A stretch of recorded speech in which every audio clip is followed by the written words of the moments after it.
Hello, কেমন আছেন? আজকে আসলে একটা ব্যাপার নিয়ে কথা বলতে আসলাম। কিছুদিন আগে আপনারা দেখেছেন, নাম না বলি, ঢাকার এক বিখ্যাত স্কুলের ছেলেবেলে তাদের কয়েকজন সহপাঠীকে মারছে। ব্যাপারটা কি খুব স্বাভাবিক? একসময় হয়তো স্বাভাবিক ছিল স্কুলের ছেলেবেলেরা মারামারি করবে। এখন ব্যাপারটা আর ওইরকম নেই। হয়তো আমি যেভাবে ভাবছি বা আমার কাছে যেমনটা লাগছে, আপনার কাছেও কি তেমনটা মনে হচ্ছে কিনা, এটা একটা বিষয়। আমাদের স্কুলে যেসব ছেলেপেলেরা এখন যাচ্ছে, যারা পড়াশোনা করছে, তাদের মধ্যে কয়জন আসলে পড়ার জন্য স্কুলে যাচ্ছে? এটা কি কখনো তাদের অভিভাবকরা চেক করেছে? কয়জনের ব্যাগে আসলে পড়াশোনার বাইরে আর কি যাচ্ছে? ক্লাস 5 থেকে শুরু করে ক্লাস 7, 8, 9, 10, কেন একজন ছাত্রের ব্যাগে লাইটার থাকবে? ইভেন অনেক বাবা মা তাদের ছেলেবেলেকে মোবাইল কিনে দেয়, আবার অনেক ছেলেবেলে গোপনে বাবা মার বাইরে মোবাইল কিনে। সে মোবাইল ফোনে তারা কি করে? কখনো কি অভিভাবকরা দেখার চেষ্টা করেছে তাদের মোবাইলে VPN কেন থাকবে? ইভেন তাদের হোয়াটসঅ্যাপে কমিউনিকেশন গ্রুপে যদি কখনো যাওয়ার চেষ্টা করেন, তাদের নিজেদের ভিতরে কথাবার্তায় মাদক দ্রব্য নিয়ে কথা হচ্ছে। এটা কি স্বাভাবিক? স্কুলে পড়া ছাত্রছাত্রী, সো অনেক কিছুই আসলে ম্যাটার করে। একটা ছোট্ট বিষয় আসলে একসময় গিয়ে একটা বড় সমস্যা তৈরি করে। যে ইদানিংকালে দেখা যায় যে যেসব ছাত্রছাত্রীরা আমাদের এখনকার দিনে স্কুলে বা কলেজে পড়াশোনা করছে, তারা তাদের দুর্বল সহপাঠীদেরকে বুলিং করছে, নানাভাবে সাইবার বুলিংয়ের শিকার করছে, নানা রকম তাদেরকে ট্রেড দিচ্ছে, নিজেদের ভিতরে ক্ল্যাশিং, কিশোর গ্যাং পর্যন্ত হয়ে গেছে। তো এগুলো কি আসলে কোথা থেকে শুরু হচ্ছে? এটা কি আসলে আমরা ভাবার চেষ্টা করি, বা এটা কি ভাবার প্রয়োজন নেই?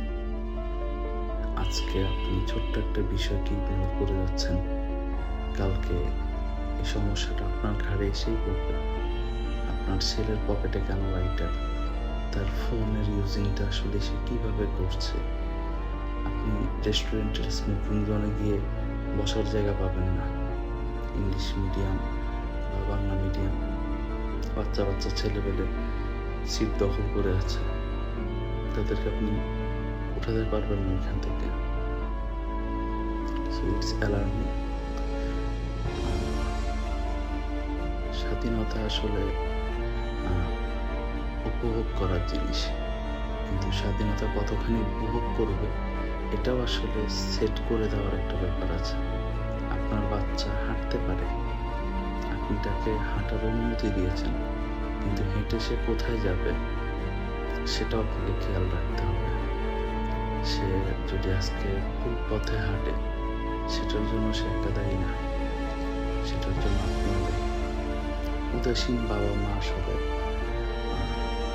এই ধরনের সন্তান ভবিষ্যতের জন্য কতখানি বড় একটা হুমকির কারণ দাঁড় করাচ্ছে নিজেদের জন্য এবং জাতির জন্য, এটা একটা ভাবার বিষয়। আমি আমার ক্লিপটা দেখছি, ছোট্ট একটা ইস্যু, কিন্তু কেমন হয়ে গেল, কিরকম হয়ে গেল, কি পরিমাণ অ্যাগ্রেসিভ। এরা একজন আরেকজনকে মেরেও ফেলতে পারে, এদের ভেতরে ওই ব্যাপারটা নাই। আবার আবার স্কুলের সাথে যখন যোগাযোগ করা হলো, শিক্ষকরা তারাও ভীত। তারা ভয় পাচ্ছে যে আজকে কোনো একটা ছাত্রকে কিছু বললাম, কালকে সে গ্রুপ নিয়ে এসে রাস্তায় আমার সাথে যে ধরনের যে কোনো রকমের সমস্যা তৈরি করতে পারে। এটা তো শিক্ষক ছাত্রের সম্পর্ক হইতে পারে না। সো আমাদেরকে আসলে ছোট সমস্যাগুলিকে ইগনোর করতে করতে একটা বড় সমস্যার রূপ নেওয়ার পরে সমাধানের চিন্তা করাটা একটা ভুল। ছোট ছোট সমস্যাগুলোকে আইডেন্টিফাই করে সেখানেই সেগুলোকে সমাধান করার জন্য কি কি করা যায় সেই পজিটিভ স্টেপ নেওয়া উচিত। আমি কারো স্বাধীনতায় বাধা দিতে বলছি না। স্বাধীনতা যে উপভোগ করছে সে আসলে কতখানি বিবেক সম্পন্ন সেই স্বাধীনতা সম্পর্কে, তার রেসপন্সিবিলিটি সম্পর্কে। সো এটা সম্পর্কে আমাদেরকেই তাদেরকে জানাইতে হবে, আমাদেরকেই তাদেরকে বোঝাইতে হবে যে তুমি এটা করতে পারো, তুমি এটা করতে পারো না। সো জানি না আমার কথাগুলি আপনাদের কতখানি কাজে লাগবে।